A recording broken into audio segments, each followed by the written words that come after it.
दोस्तों, जय माता दी। मेरा और मेरे इस म्यूजिकल ग्रुप में आप सभी का बहुत बहुत स्वागत है। जितने लोग हमारे चैनल से जुड़े हैं सभी को तहे दिल से धन्यवाद है। सबके लिए मैं मंगल कामना करती हूँ, सब लोग स्वस्थ और मस्त रहें। तो एक मैं बहुत ही प्यारा सावन का कजरी गीत लाई हूँ, जैसा होगा आप लोग कमेंट में ज़रूर बताइएगा। बदरा चढ़ी आइल आसमनवा, घेरी घेरी बरसे सावनवाना। बदरा चढ़ी आइल आसमनवा, घेरी घेरी बरसे सावनवाना।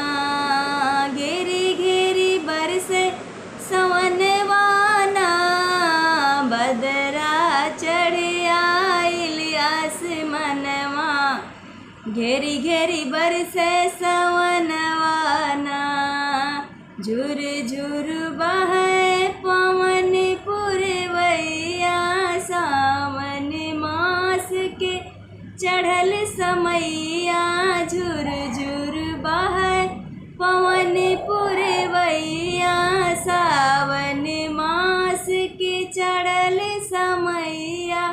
हरियर लागेला सगरो सेवनवा, घेरी घेरी बरसे सावनवाना।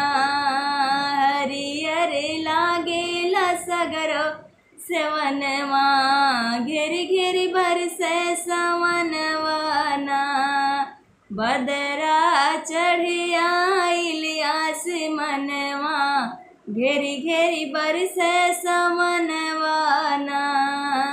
रतिया बिजली चम चम चमके, बरसे पनिया बड़ा निक लागे।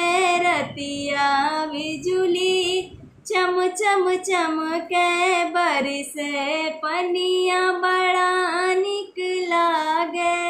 दम के घरवा और अंगनवा, घेरी घेरी बरसे सावनवाना।